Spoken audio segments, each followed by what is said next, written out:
Just F it. Hi, I'm Romy, an identity coach helping others who struggle with their sexual identity and families of queer youth find their path of understanding and acceptance. And I'm Carla, a mom empowerment coach empowering moms to own their new identities and motherhood journeys. And together we are the Effing Madres. We are here to invite you guys into stories of some inspiring madres who have changed their lives through an F it moment. So here we go. Just F it. Happy Monday. Happy Monday. Happy Monday. We are the Effing Madres. I am Carla. This is Romy. And this is a podcast of madres supporting madres, moms supporting moms to do those big F it moments, those life-changing moments that change the trajectory of their lives and their families for the better. And we are hoping that this inspires you mamas out there that are listening, that are about like wanting to take that step, feeling like you need to change, knowing that what you're in is not moving you forward and you feel unhappy. Well, this lady will tell you it's important for you to be happy because it affects every area of your life. And who do we have on today? Claudia Rakin, and she was referred to me by my very dear friend Becky, who I've known for years. Becky's been listening to our podcast and has just been giving me such beautiful feedback. And she was like, you have to have this woman on, and told me a little of her backstory. And I was like, absolutely. Like, I just love getting powerful, strong, inspiring women on, you know, that are just, her message is so in line with what you and I are like about. Yeah. All right. Well, I'm excited to hear, and I'm just going to bring her in and Happy Monday, everybody. Okay, we've got Claudia Rakin here on this beautiful Monday. We're going to jump right in to our questions. Claudia, thank you for joining us. Carla? Okay, Claudia, first question for you. When did you decide to just F it and why? As you guys know, there's several efforts, but the main effort moment was finally had my beautiful 2 children adopted from China. And it's not fun to do something you don't like. And it makes you an unhappy mom. So I had switched from programming to become a body worker to be able to be with my kids, which was wonderful. But then it came onto my lap that the body work would help pregnant women. And someone said, you should be a doula. And I'm like, how can I be a doula? It doesn't work. I didn't have a baby. This isn't right. But I'll tell you the truth. I was working with a psychic who said, oh, no, you need to be a doula. And I'm like, she's crazy. I can't be a doula. I don't even know what a doula is. So and then things start to fall. So your mind is open, like, what the hell is this? And I have a neighbor who, I live in a sort of garden apartment, so you can see your neighbors. And she was holding her back and she says, oh my God, my back is really out. And I said, well, come to my backyard, get on my table. And that's what I do. I can help sore backs. And she said, sure. So as we're talking, she says, one of my daughters is a doula. I go, oh my God, there's that word again. And she said she is meeting with her 2 partners and they're starting a little company. And almost as a joke, I said, I can't believe it. I should probably meet them because what I do is really good for pregnant women. And in any case, I met them and I'm still thinking, I can't be a doula. And they're thinking, well, yeah, sure, you can be a doula. In any case, it's almost like the universe, by my having done my biggest effort, I got to get out of programming. I cannot be doing something I hate. After all this, I said, well, I don't know, maybe I'll take the doula training just so that I know more about pregnant people. And as I'm in the training, I'm like, oh my goodness, I know the body work. I know so much that would really make me a good doula. And besides, there's men, OBs, and midwives that have never had babies. So I took it. And again, the universe just opened the door. I had a good friend who I had studied the body work with, and said, look, I've been a doula for the last 2 years. Just offer your services for free. I'm now doing childbirth education. Come in and see who takes you up. So 2 people took me up, and she said, I will mentor you. Call me anytime at night if you're not sure what to do. I said, sure. So I do my first birth, and I don't really need her help. Everything goes quite beautifully. And then I report to her what happened, and she said, "Claudia, I don't know what's wrong, but you're like a duck took to water. You did everything that I would have done." And so it's like the universe conspired to make me happy, which then made me a much happier mom. I mean, although I must say, being a doula with two young kids was a little bit, would have been impossible without a husband who allowed it and Well, covered I me. yeah, I was gonna say because you're as a doula, you're like you're on call any minute, any time of day for when your clients go into into labor. It's the only thing that made it work was how much I loved it. A husband that was totally 100% into doing it. We had a couple of babysitters in the neighborhood that I could call at a moment's notice if for some reason he was out. And I had one daughter that loved it. She knew I was going to go help a baby. She was fine. The younger one, oh my goodness, she would get so upset if I couldn't be at her birthday. I had to basically dance and offer her the thing she most would want me to do. I would take her all on her by her own. I would celebrate it. And even to this day, now she kind of really says, "Mommy, everyone loves what you do," but she she was not a happy camper for So, a Claudia, bunch of I just want to years. come in and just make sure we are moving on to knowing exactly what you did about this. I would say, and correct me if I'm wrong, but what I'm hearing is like when you decided to do this, you just went for it. It kind of fell into your lap naturally, and it was what the universe wanted. And originally you said, as we all know, we're happier, we're better parents when we're happy. So moving into this, even though you're navigating and dancing through what it looks like as a mom now with this new life, this would go into like the next question, Carla, right? Like, yeah, Yeah. Actually, this is, now they are 25 and 27. And I can really see the benefits of having done something that I really believed in and loved. I can see that they have different viewpoint about following what they want to do, except for, of course, the times that she was not happy. But I would make it up and then she'd be very happy. It would be her afternoon with me.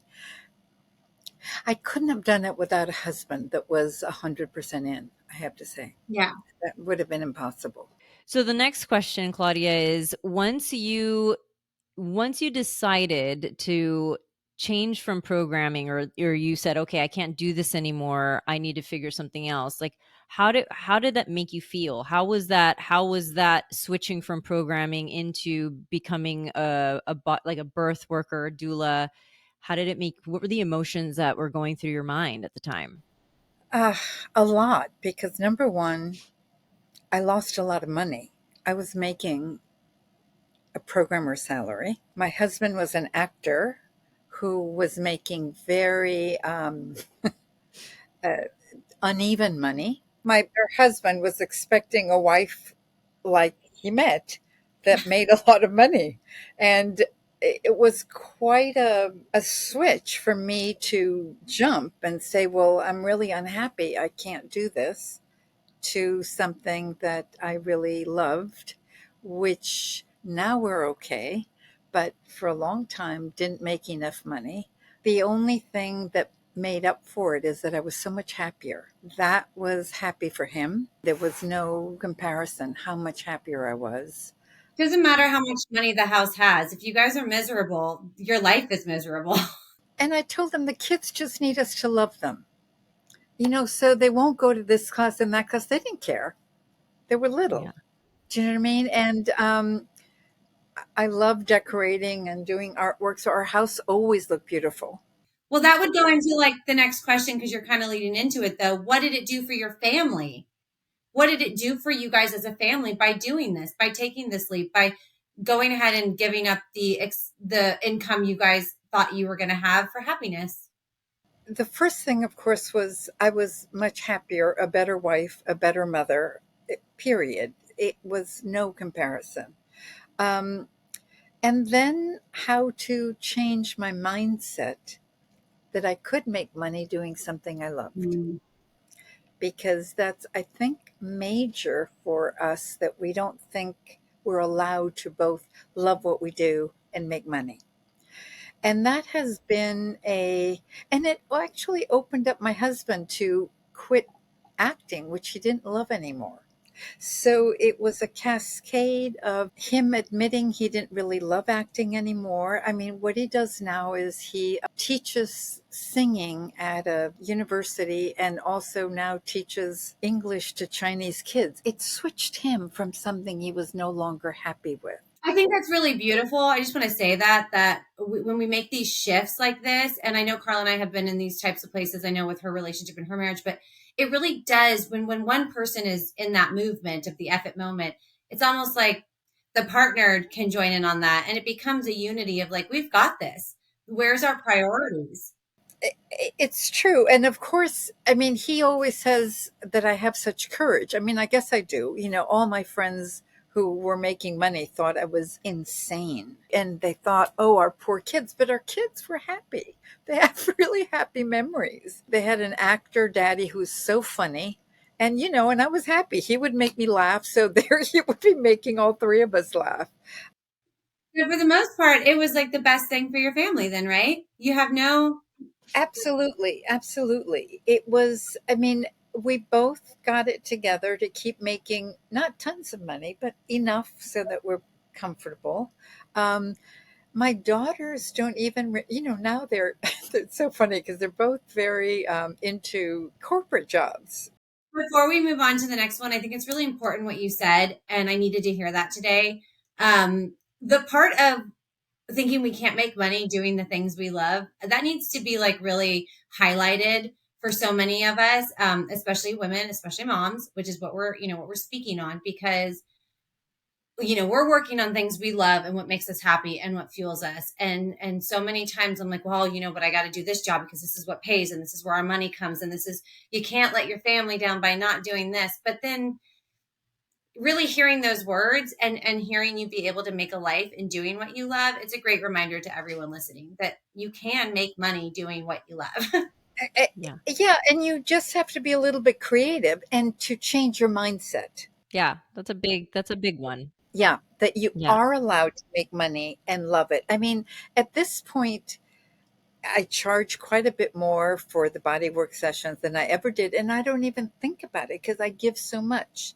It's Mhm. so valuable. Do you know what I Yeah. mean? I now also teach people the stream birth imagery. I've written a book. It has grown and grown. I'm making more money. And my husband, he works for a university. Do you remember, we both really switched and it works, but the mindset had to switch. If I stayed with a poverty mindset because I love what I do, not sure it would have worked. Yeah, that's the whole premise of this podcast. Like that effort moment is a mindset shift. And once you've decided that you deserve better, you want better for you and your family, that's what it is. You have to switch your mind and work towards the things that make you happy, because ultimately at the end of the day, like, what's the point of living life if you're not doing what fulfills you? Because it will have such a negative impact on all the people around you, and especially our children. Absolutely. I mean, I can really, now that they're grown, which you don't have the advantage, I can really see it was the right decision. Yeah. Oh, I believe it. They're so proud of what I do. They laugh. I go, Mommy, we can't explain what you do. Yeah. Can you explain to me what you do again? Yeah. but, but they know it's cool. They know that I help a lot of people. Yeah, I wanted to ask you now, how long you've been doing this for, how many years now? The doula work, oh my goodness, 20 years. It's switching a little bit more to working with pregnant people and people who want to get pregnant using the imagery and teaching other doulas the imagery. Although I still support people during their birth. So, yeah. But in essence, okay, in essence, you've been doing this for 20 years. What I'm curious, if at this point, are there any fears that come up for you now? And if there are, how do you stay in your effort momentum to move forward and not let those fears hold you back? Really good question. I've learned that if you're not doing something out of fear, wrong. That's not a fair reason. I mean, there's self talk, there's doing imagery to remember who I really am. There's tools I have, but you continue. Look, I've written a book and I had to have an effort moment where I left my so called great agent because for 3 years she couldn't sell the book. And I went, fuck it. I want this book out. And again, it worked. You have to be focused to not get derailed and do what other people are expecting you to do or to do what's supposed to be the right thing. So it continues, unfortunately, ladies, and you have to go, wait a minute, F it. I'm I'm gonna talk to these people and it's scary. I must say I've learned how to be less confrontational when I need to do an effort moment, which is really interesting learning. I don't have to go, F you, you said you do this. I may write it and then I go, let's change the tone a little bit. Yeah. What will they hear? So it's interesting.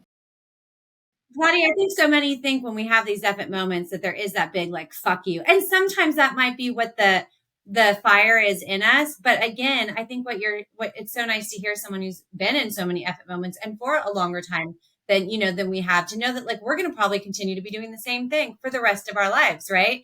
And Mhm. finding a way to get the groove of it where it's just become second nature to follow who we are and not let other people dictate what our life looks like. Exactly. And it's easier the older you get. I have to tell you, it's easier. Well, we I know that believe now you. because we're in our Yeah. 40s and it's been easier. Yeah, I believe you. As you get older, I think you stop caring a lot more about outside of you, and you start really you're the second half of your life. Like it's like I'm not going to waste my time letting that. Yeah. And the thing is, so you're more courageous and it will keep happening. You develop as a person.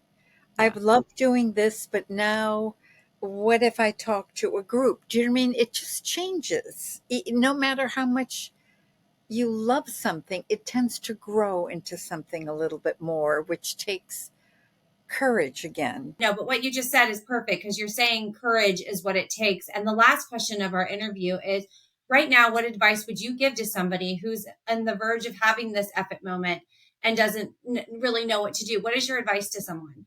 Oh my goodness. I work with mothers all the time. I work with mothers. You sort of gently lead them to, hey, it's okay to want what I want.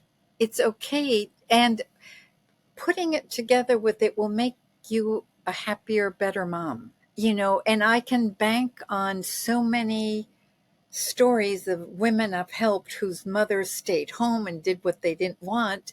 And then it was a burden on the mom that I work with because then they felt they had to take care of the mother because the mother had no other interests, no other, Identity. yeah. I'm helping women all the time with this, not just for the birth, because often they'll come back to me. And many times it's their second or third baby. So it's like, it's really about you're wonderful, you deserve, and you can do this. There's a way. And courage also means you visualize what you want and you work on all the parts of you that don't believe you can. Do you know what I mean? Mhm. I think that's the reason why I'm moving into the space that I am like a mom empowerment coach, because I myself didn't have that really around me, and now that I've finally gotten to a place where I feel empowered and feel better, I feel like a responsibility to provide that to especially new moms, because it is there's so much that you're prepped for, but like there's so much that you're not prepped for, like the loss of identity and just like the feeling of feeling like you're in a limbo and all those things. So like I'm with you. You have to be very gentle with especially new moms. It's a very very hard transition and they need support. And also, there's so much guilt. There's so many ideas. So much. Claudia, thank you for saying that. There is so much mom guilt. It's like Yeah, to next be level. a good mom, you have to do this. I mean, I can bank now on, let me tell you, I've seen it. If you're a little bit happier, if you're a little, your kid will be happier. Yeah. If they don't see you every minute, Yes. then when they do see you, you're happy. Man. Yes. Yes. There's those in the back. For all of those in the back. Yes. And this I can say is true because I was literally just living in Florida the last few months and I was miserable there and like my whole family was miserable. But I was there the whole time, like present, well, at least physically. And now I've moved back and my mind is different. I'm finally working again and I'm just lighter. And my daughter is happier and my husband's less stressed out. So it really is. It's a really definitely true. World is better. It's like Yeah. we all add to the world energy. When I have to do this, oh no, I have to. I'd be bad if I don't. It weighs the poor, all of us down. If you're like, Yeah. fuck it, no, I can be happy. Yeah. Well, I think if we encourage everyone, which is what I believe all three of us are living that life of just encouraging ourselves, visualizing it ourselves, telling other mothers. That's why we love this space, Claudia. That's why we created this space. That like we need to be talking, we need a community, we need to be sharing our stories. So thank you for sharing yours because so many moms or new moms listening, they need it to be okay. And we're mothers to say, look, it's okay. You're a good mom. Go figure out what makes you fucking happy. And let's all share what that feels like. You'll be a better mom when you do that. And a better example to your kids, especially to your daughters. Yeah. So Claudia, this is going to be the end. But would you please share with everybody where they can get your book or where they can find you? Oh my goodness. Okay. First of all, my book is called Messages from the Womb. And it's what babies have said to pregnant moms, or even before they come in. You can, through this dream birth imagery, you can talk to the souls. It's kind of very mind blowing. Okay, how do you get me? My website is easy, Claudia Raiken, RAIKEN.com, right? ClaudiaRaiken.com. Very easy. And it will have my email. And for all mothers, please, please, please, you're a really good mother if you get really happy yourself.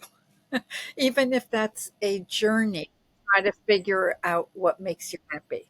Because we haven't been taught to follow that. That's true. Yes. You're right. Claudia, you're amazing. This is the end where we're all going to say, just F it.